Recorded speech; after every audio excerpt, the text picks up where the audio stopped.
Hey guys, I'm gonna answer a bunch of your questions now, just like I said I would. I keep my promises, unlike some people. I don't know who those people are, but they're jerks. Jellyby Jones, I'm not answering any of your questions. I'm gonna punch you in the dick. Emerald City or bust. You've mentioned before that Grace introduced you to Justin. Did you guys go to college together? How did your first encounter go? Grace and I did go to college together. We met in a film class. Grace and I always had the same opinion on everything. And one day after class, she came up to me and was like, I'm gonna start a sketch group. Do you wanna be in my sketch group? And I was like, yeah, I'll be in your sketch group. Do you wanna live with me next year? And she was like, yeah, I'll do that. Do you wanna move to Brooklyn with me after school? And she was like, yeah, that's cool, let's do that. And then we did that. How did you and Justin meet? Justin and I met because of Grace. Grace was an intern at the People's Improv Theater and then got on a house team because she's awesome. I would go to her shows every week. One night she decided to stay and see Big Black Car, this team that's been around forever, and Justin was in the show and he stood out to me like crazy. There's like 8 people on stage and I couldn't stop watching him. Like, he was just fucking awesome. We went to the bar after and I just accosted him. Who are you? Why don't I know who you are already? How do you do that? And then we became friends, and he directed our Grace and Michelle stage show, the first one and all of the ones after that, and he hired me to work for him as an editor for actionpals.com. And then we fell in love. That happened. And it's good, right? Yes. Yes.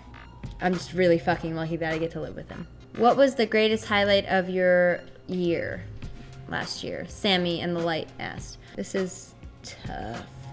Well, to turn a very negative into a very positive, I have to say that when my mom was diagnosed with brain cancer, I went through a lot of shit. And that whole situation kind of made me realize how amazing he is. I could not have gotten through that the way that I did without him. So that was the highlight of my year. It's like my mom getting cancer was the highlight of my year, but you know, the positive aspect of it was the highlight of my year, so. He's behind the camera. What started you in making videos and vlogging? Tony Speaks Out Loud. It was Grace's idea. She was doing all this comedy stuff and I was like, well, I don't know if I'm funny. I don't know if I can be like in comedy and like say that, because saying that you do comedy was something I was really scared of saying out loud. But she sort of forced me to, and thank God, because I wouldn't be where I am today without Grace. So Snafu Bar asks, what performer, alive or dead, would you like to perform with? I have to say Christina Aguilera. She is the reason that I sang in front of people at all. In chorus class, we had a solo day every month where you could sing whatever song you want.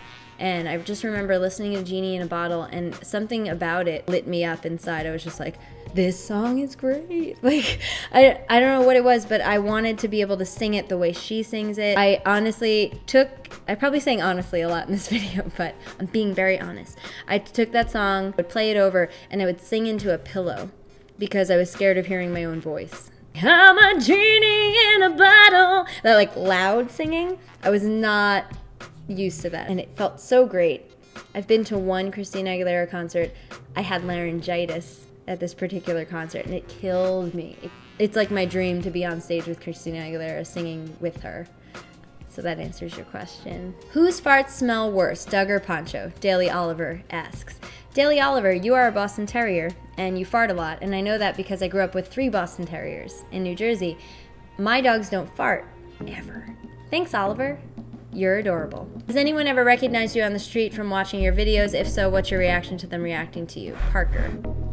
I've been recognized exactly 3 times. Or maybe 4 if you count the time that the person didn't say anything to me but blogged about it. I'm overjoyed if someone recognizes me. So the answer to your question is joy. You asked me 2 other things. You asked me if you had a pet hippo, what would its name be? I don't know. You have to see the pet. You can't name the pet before you have the pet. So I don't get why people name their babies before they have the babies. You also asked, who is the funniest, Michelle, Justin, or Grace? Well, I think all 3 of us are funny in different ways. But if I had to go by how much experience we all have, I'd have to say Justin's the funniest, followed quickly by Grace. They both do improv at the People's Improv Theater. They're both on house teams, and they both make me piss myself, metaphorically, with their improv. So that's the pecking order if you will. Anyone who's never done improv or taken an improv class because you're like, oh, I don't know if I'll be good at it, get the fuck over it. And I should take my own advice. Everyone who takes an improv class thinks I'm probably not good, and then while they're taking classes, they're like, I probably suck, and you know, I'm really bad. And the funniest comedians that you watch on TV think that they suck. And I've seen people who I think are like the funniest people in the world, Justin included, being self-conscious about whether or not they're funny. So don't ever rule out the idea that you could be funny, because improv and comedy in general just comes from honesty. It comes from something inside you that is just true. And you just say it. And people think it's funny because they relate to it. And it's that simple. Take an improv class if you have access to one. Even if you think you're not funny, you are. You just don't know it yet.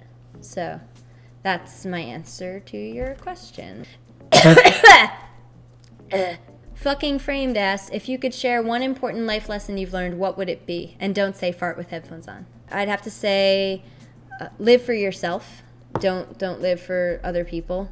I spent a long time basing what I like and what I do and what I say on what I think other people think I should like and do and say. I would date a guy and I'd find out that he likes a particular band, so I would try to start liking that band so that he would like me more because I like the same band as him. This leads to disaster. Don't do it. I made an infographic recently that said, you know, if you happen to love something that everyone in the room hates, don't change your opinion just to fit in and be liked by those people.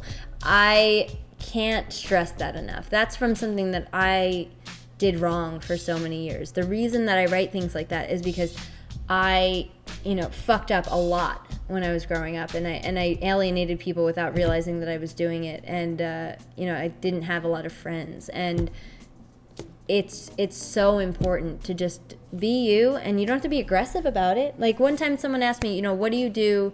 Ash from Ireland asked me, what do you do when people tell you that they hate Lady Gaga? Well, I say, I like her, so that's fine. There's no argument to be had.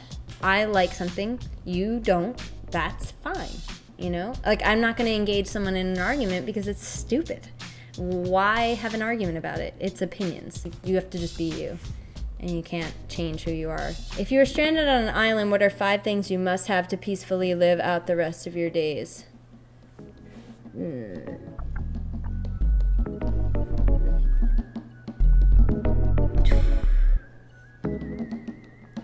5 bottles of champagne that all multiply when you touch them.